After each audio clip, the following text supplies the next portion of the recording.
کیا آپ جانتے ہیں کہ پاکستان میں شیعہ اور سنی کی تعداد کیا ہے؟ کیا آپ جانتے ہیں کہ پاکستان میں شیعہ اور سنی کی پاپولیشن کا تناسب کیا ہے؟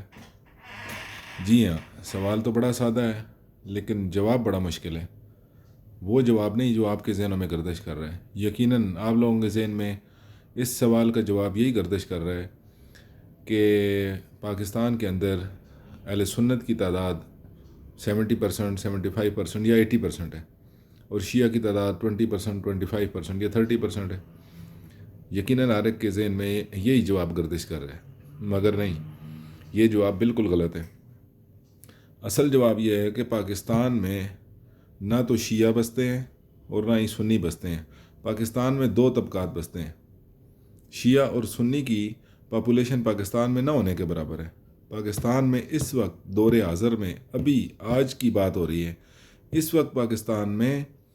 دو طبقات بستے ہیں، یا سیکولر اور یا لبرل۔ یقیناً ایک اچنبے کی بات لگے گی، حیرانگی کی بات لگے گی، یقیناً ایک ہلا دینے والا جواب لگتا ہوگا، مگر حقیقت میں ایسا ہی ہے۔ جی ہاں، اور اس حقیقت کے پیچھے ایک منطقی جواب موجود ہے۔ وہ یہ ہے کہ اگر آپ شیعہ اور سنی کی تقسیم پہ بات کریں تو 1400 سال پہلے رسول خدا صلی اللہ علیہ وآلہ وسلم کی رحلت کے بعد جن لوگوں نے رسول خدا کے بعد ان کے سیاسی جانشین کو مولا علی علیہ السلام کی صورت میں تسلیم کیا، وہ شیعہ کہلائے۔ اور رسول خدا صلی اللہ علیہ وآلہ وسلم کی رحلت کے بعد جن لوگوں نے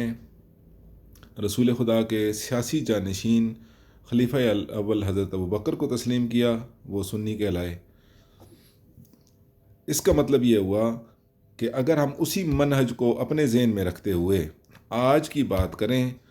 تو وہ لوگ جو شیعہ کہلائے انہوں نے رسول خدا کے بعد مولا علی علیہ السلام کو بحیثیت سیاسی جانشین رسول تسلیم کیا، اور مولا علی علیہ السلام کے بعد امام حسن کو، امام حسن کے بعد امام حسین کو، اور اسی طرح تسلسل کے ساتھ چلتے ہوئے 12 ائمہ معصومین علیہ السلام کو تسلیم کیا۔ اہل سنت نے رسول خدا صلی اللہ علیہ وسلم کے بعد خلیفہ اول حضرت ابوبکر کو، اس کے بعد حضرت عمر کو، اس کے بعد حضرت عثمان کو، اور اس کے بعد حضرت علی علیہ السلام کو، یہاں تک وہ خلفائے راشدین کا تصور ہے ان کے ہاں کہ خلفائے راشدین وہ خلفاء جو کہ رسول خدا کے جانشین ہیں لیکن حق پر ہیں، ان کو خلفائے راشدین کہتے ہیں، یعنی وہ ہدایت یافتہ خلفاء کی کیٹیگری میں کاؤنٹ ہوتے ہیں اہل سنت کے مستند عقیدے، مسلمہ عقیدے کے مطابق۔ جبکہ ائمہ معصومین تشیع کے عقیدے کے نزدیک ائمہ معصومین علیہ السلام رسول خدا کے برحق جانشین، سیاسی جانشین کہلاتے ہیں۔ مگر دونوں طبقات نے ایک خاص مدت تک اپنے اس نظریے کو قائم رکھا، اس نظریے پر قائم رہے، اس سے وابستہ رہے، اس سے وفاداری دکھائی۔ جس طرح اہل سنت نے چوتھے خلیفہ جناب امام علی علیہ السلام اور اس کے بعد 6 ماہ امام حسن علیہ السلام تک خلفائے راشدین کا کانسیپٹ ہے، اور اس کے بعد جتنے باطل حکمران آئے آج تک ان سب کو انہوں نے جس منشور اور جس اصولوں کے مد نظر رکھتے ہوئے پہلے 4 خلفاء کو یا 5 خلفاء کو تسلیم کیا، اس کے بعد سے لے کر آج تک، آج دور حاضر تک، عمران خان، نواز شریف اور زرداری تک جن لوگوں کو قبول کیا وہ سارے کے سارے لوگ لادین تھے، سیکولر تھے یا لبرل تھے۔ اسی طرح مکتب تشیع میں 12 ائمہ کے بعد آج تک، اس زمانے سے لے کر آج تک مکتب تشیع میں ان لوگوں نے جن لوگوں کو آج نواز شریف، عمران خان، زرداری تک اس سرزمین کی بات ہو رہی ہے، اس طرح ہر سرزمین پر لوگوں نے جو مختلف نظام جو جس سرزمین پر مسلمان ممالک میں قائم ہے، مثلا اگر کہیں پر نظام جمہوریت ہے، کہیں پر ڈکٹیٹرشپ ہے، جہاں جو بھی نظام قائم ہے، پولیٹیکل سسٹم قائم ہے، اس نظام کے جو کرتا دھرتا ہیں ان کے ساتھ وابستگی کا اظہار کرتے ہیں، ان کے ساتھ تمسک اختیار کرتے ہیں، اور اسی نظام کو مضبوط کرنے میں جتے ہوئے ہیں اور بھرپور بڑھ چڑھ کر حصہ لیتے ہیں۔ لہٰذا اس صورتحال کے تحت کہ جس نظریے اور جس منشور اور جن اصولوں کے تحت مولا علی علیہ السلام کو شیعہ نے بحیثیت جانشین رسول، سیاسی جانشین رسول قبول کیا تھا. اس کے بعد امام حسن علیہ السلام، امام حسین اور 12 ائمہ تک جن اصولوں کی وجہ سے ان کو سیاسی جانشین قبول کیا تھا، اس کے بعد سے لے کر آج تک ان اصولوں کو چھوڑ دیا گیا اور ہر بندے کو انہوں نے اپنے لیے ایک حاکم وقت تسلیم کر لیا. سیاسی جانشین رسول یعنی حاکم وقت، یعنی وقت کا حاکم. اسلامی نظریے کے مطابق، تشیع کا جو اسلامی اور الہی نظریہ ہے، پولیٹیکل نظریہ ہے، اس کے مطابق وہ شخص حاکم بننے کا حق رکھتا ہے جس کے اندر تمام تر وہ خصوصیات، تمام تر وہ اصول، تمام تر وہ شرائط موجود ہوں جو کہ رسول خدا صلی اللہ علیہ وآلہ وسلم کے اندر موجود تھیں یا ائمہ معصومین علیہ السلام کے اندر موجود تھیں. ان خصوصیات کا حامل شخص ہو، ان اصولوں کی پاسداری کرتا ہو. خصوصیات کا مطلب نہیں کہ ان کی ذاتی خصوصیات کا حامل ہو. اگر وہ معصوم تھے تو یہ معصوم ہونا چاہیے، ایسا نہیں. یعنی خصوصیات کا مطلب یہ ہے کہ وہ الہی اصولوں کی پاسداری میں ان کی سیرت پر عمل درآمد کرتا ہو. لہٰذا وہ شخص جانشین رسول یا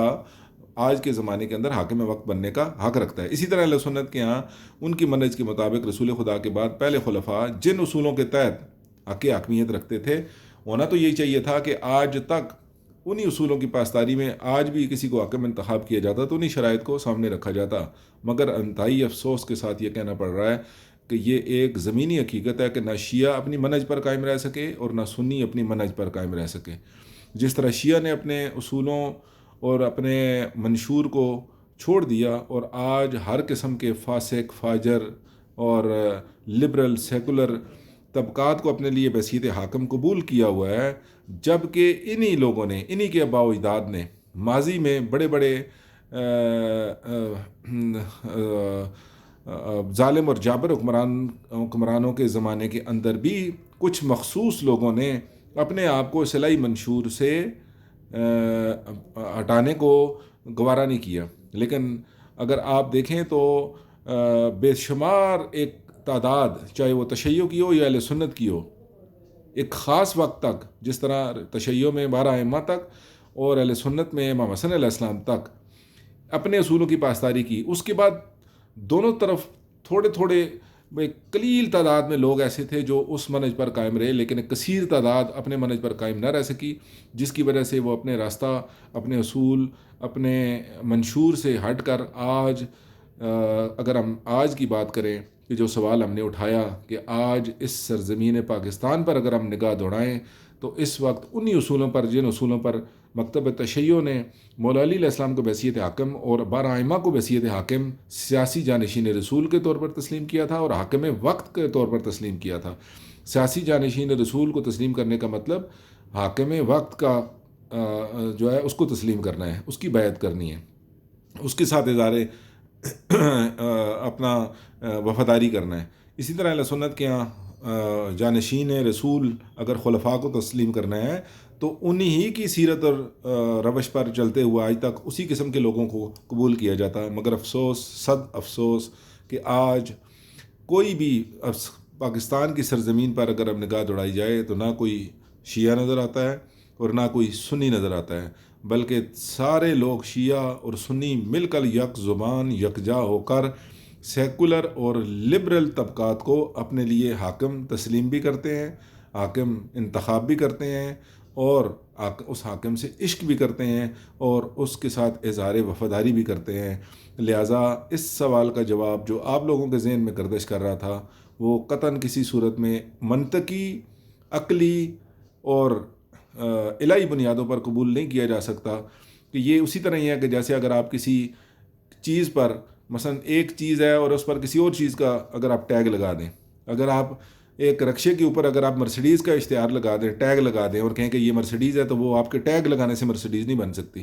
اسی طرح اگر ہم اپنے آپ کو شیعہ کا ٹیگ لگا کر یہ ثابت کریں کہ ہم شیعہ ہیں اور اہل سنت اپنے اوپر ٹیگ لگا کر ثابت کریں کہ یہ سنی ہیں، تو ایسا ہرگز نہیں ہو سکتا. الہی منطقی اور عقلی بنیادوں کی بات ہو رہی ہے. میں اور آپ ایک دوسرے کو تو تسلیم کر لیں گے کیونکہ میں نے کہہ دیا اور آپ نے قبول کر لیا، آپ نے کہہ دیا میں نے قبول کر لیا، لیکن الہی اصولوں پر خدا کی بارگاہ میں، ائمہ معصومین علیہ السلام کی بارگاہ میں، صحابہ کی بارگاہ میں، ان اصولوں پر جن پر وہ خود قائم تھے، آج ان اصولوں پر آج کے زمانے کی عوام کیا قائم ہے؟ کیا ان اصولوں کی پاسداری میں اپنا حاکم انتخاب کرتے ہیں؟ نہیں کرتے. یقیناً آج نہ کوئی سنی اور نہ کوئی شیعہ اپنی منہج پر قائم رہ سکا، بلکہ سارے کے سارے اس وقت یک زبان ہو کر لبرلزم، سیکولرزم کی پرچار اور اس کی ترویج میں مصروف نظر آتے ہیں۔